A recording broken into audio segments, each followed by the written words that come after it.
Bonjour, nous sommes le 24 octobre 2023 et aujourd'hui j'ai envie d'inaugurer un nouveau style de capsule que je posterai de temps en temps en fonction des questions qui me sont posées.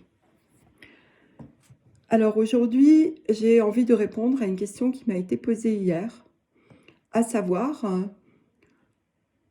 j'entends souvent qu'on a tout à l'intérieur de nous. Qu'est-ce que ça veut dire ? Alors, ça veut dire, enfin, je vais vous dire ma compréhension, c'est que très souvent, on va demander à l'extérieur de nous nourrir.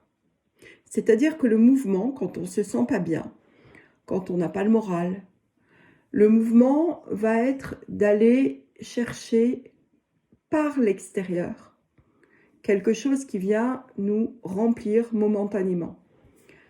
Je vais prendre un exemple. Voilà, vous n'avez pas le moral, il fait moche comme aujourd'hui. Ça joue sur votre humeur et deux alternatives s'offrent à vous, soit rester sous la couette, soit aller faire du shopping et faire flamber votre carte bleue. Faire flamber sa carte bleue en allant faire du shopping est clairement quelque chose, une réponse, une béquille que vous allez chercher à l'extérieur et qui ne va pas vous nourrir. Ça va vous remplir momentanément, ça va vider votre portefeuille, mais ça ne va pas vous nourrir, ça ne va pas vous apporter quelque chose de pérenne qui va vous faire grandir. Rester sous la couette, c'est pas forcément une bonne option non plus, parce que si c'est dans l'objectif de fuir, eh bien, c'est également chercher à l'extérieur. Alors, quand on dit chercher donc à l'intérieur, vous avez tout en vous, cela veut dire se mettre à l'écoute, cela veut dire accueillir notre mauvaise humeur, accueillir notre morale dans les chaussettes, au lieu de lutter contre. Parce que le vide, ou l'apparence de vide, est fertile. Et l'exemple que je donnais aussi à cette personne hier, c'était que c'est dans le silence que le sens apparaît. Imaginez un texte. D'ailleurs, il y a eu un genre littéraire qui a été assez éphémère, mais qui s'est développé à un moment. Imaginez qu'un texte soit écrit sans aucune ponctuation. Eh bien, il serait indéchiffrable, très fatigant, très emmêlant. Pareil pour un morceau de musique, ce qui permet de donner de la saveur, quelque chose de rond et d'agréable, qui justement vient nous nourrir dans un morceau de musique.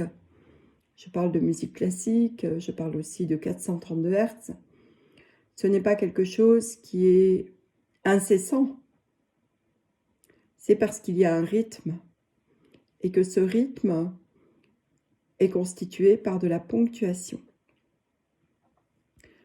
Et c'est pareil quand nous parlons. Imaginons que je vous parle comme ça sans arrêter et que je fasse ça pendant 5 minutes.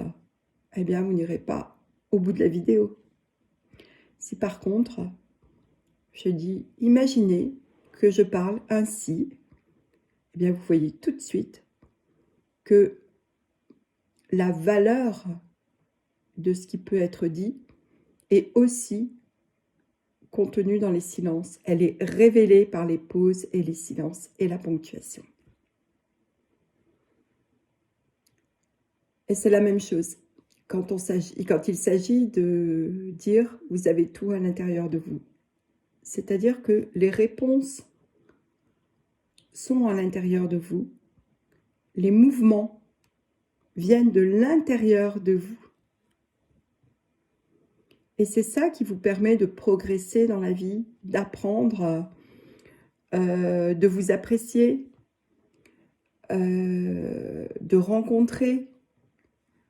C'est parce que ça part d'une envie profonde qui vous met des petites lumières dans les yeux. Et franchement, faire du shopping, moi, ça m'a jamais mis de petites lumières dans les yeux. Alors, oui, ça peut faire plaisir, mais c'est un plaisir, c'est pas une joie intérieure. Donc, le mouvement qui vous met en joie vient toujours de l'intérieur. Et quand il paraît bloqué, eh bien, à ce moment-là, la solution, en tout cas le moyen de le débloquer, c'est de l'accueillir et non pas de le fuir ni de le contrer. Voilà ce que j'avais envie de dire pour répondre à cette dame. Et vous êtes les bienvenus à me poser vos questions,